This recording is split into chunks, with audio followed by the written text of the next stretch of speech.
You're listening to Wealthy-esque. We are a community of lawyers who believe that true wealth is having control of our time. I'm Ro Thomas, and as a busy wife, mom, and former Big Law associate, I know all too well the tension between the culture of the legal profession and pretty much everything else you want to do in life. That's why each week I'm bringing you the information and tools you need to improve your money mindset and manage your money to create true wealth. Because ultimately, it's not about the money. It's about the freedom and flexibility the money affords. Hey friend, welcome back to the show. I hope you're doing well and having an amazing day so far. Today, we are talking about preparing for the unexpected.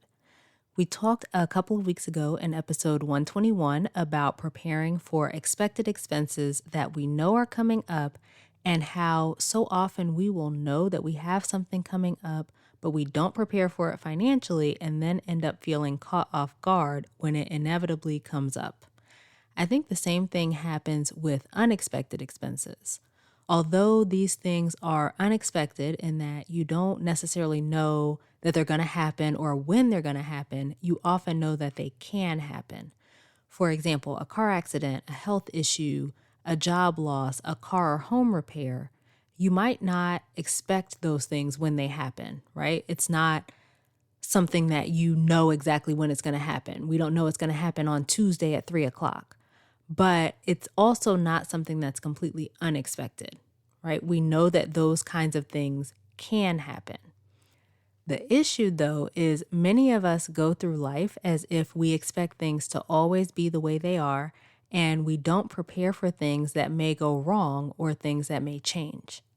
But the same mindset we talked about with preparing for expected expenses applies in the case of unexpected expenses too. People who prepare for the unexpected believe that they have control of their finances. If you believe that your money is just happening to you, if you believe that these things just happen and you're powerless to do anything about it, then of course you're not going to prepare for unexpected expenses. Something pops up and you're going to think, great, here we go again, right? And you're going to wonder how you're going to pay for it.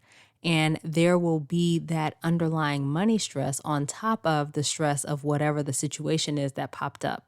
But when you know that your money is not just happening to you and you know that you have that control, you'll make choices with your money and do certain things to set yourself up to be in the best place to handle unexpected expenses. The unexpected expenses, even though they might catch you off guard in that you're not expecting them, they are not going to have as much of a financial impact.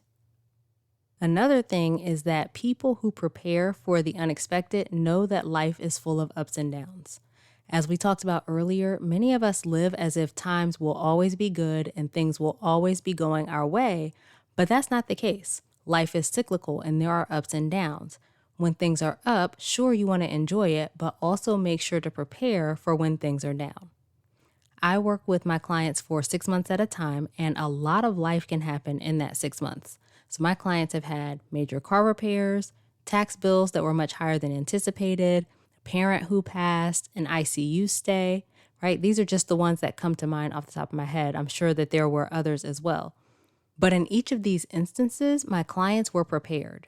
They didn't know that these specific things were going to happen, but their finances were in such a place that they were able to cover those expenses with little impact to their finances.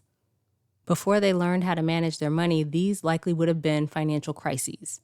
But now they know exactly what they're doing with managing their money, and so it was just a matter of pulling money out of their savings account or not spending as much in a particular category or not making as much progress toward a goal in that particular month as they may have wanted to be able to cover the unexpected expense. I remember in the case of my client who had a parent pass, it was actually her husband's parent, but they were able to handle the funeral arrangements and travel to be with his mom and cover her living expenses so she didn't have to worry about anything as she was grieving the loss of her husband. And my client was telling me about what a blessing it was to be able to handle all of that and not have to worry about her family's finances in the midst of it all, and it not be a strain on them at all. My own story is another slightly different example. So if you're unfamiliar with my story, back in 2016, my husband and I had just had our first child, and we were looking at our finances to see if we could take advantage of this part-time policy that the firm I was working with offered.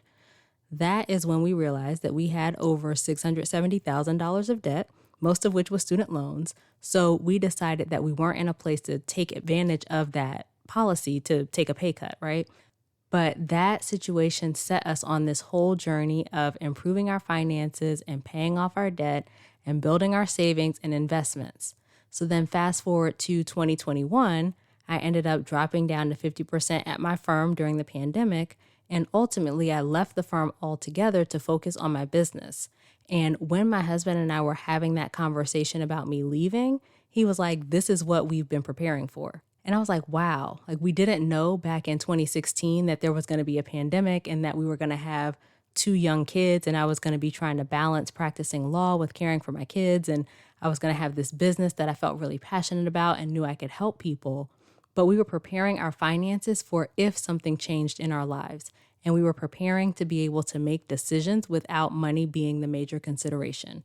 And so although the exact circumstances were unexpected, right? You seriously could not have told me back then that I would be doing what I'm doing now because I was that first year who just knew I was going to be a partner. But although the exact circumstances were unexpected, we knew that there could come a point where the situation we were in back in 2016, with the exact jobs we had and the amount we were making and all that, we knew that could change in the future, whether it was voluntary changes or not. Like I think, for example, about the furloughs and layoffs that people experienced during the pandemic. And so we made moves to improve our finances and set ourselves up to be able to handle those changes. And if we didn't have the mindset of being in control of our finances, which we didn't for the first few years before our son was born, let's be honest.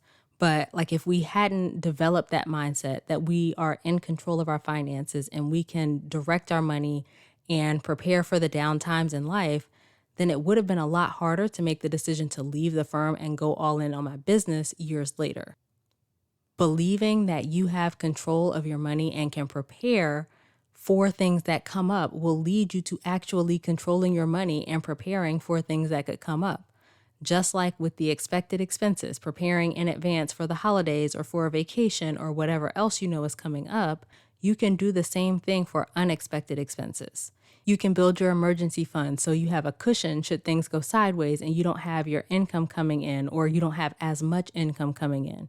You can be paying off debt, which decreases your expenses each month. You can make sure you have adequate insurance in place. So if you have people who are depending on your income, do you have life insurance? Do you have enough insurance on your car? Homeowners or renters insurance, disability insurance, umbrella insurance, which provides coverage beyond the limits of those other types of insurance. And I'm not necessarily saying that you need all these kinds of insurance, but you can consult with an insurance professional to determine if you do, right? Making sure you have an estate plan in place. You want to be making decisions now that set you up to better handle those unexpected things that could come up in the future. And look, I recognize that even with the best preparations, there may be a significant event such as a cancer diagnosis or a severe accident or something like that that goes beyond your preparations. But when you do prepare, the bar for the types of things that will have a significant financial impact on you is so much higher, and more things become just an inconvenience rather than leading to financial ruin. So let this be the word you need to hear to prepare for the unexpected things that will inevitably come up in your life. And if you would like help with getting control of your finances and preparing financially for the different things that life can throw at you, we should work together. So head to rothomas.com/call to get started. All right, that is it for this week's episode. Come connect with me on social media. I'm most often on LinkedIn, Ro Thomas, and Instagram at I am Ro Thomas. Subscribe to the show and leave a review, which helps get the show in front of more people. And please think of a friend or two who could use this information and share this episode with them. As we close out, friend, I pray that you take the information you learn here, apply it in your life, and open up to the realization that wealth is available to you. As you do that consistently, week after week, you'll continue to take steps to regain control of your time, build wealth, and live the life of freedom and choice you deserve. Talk to you later.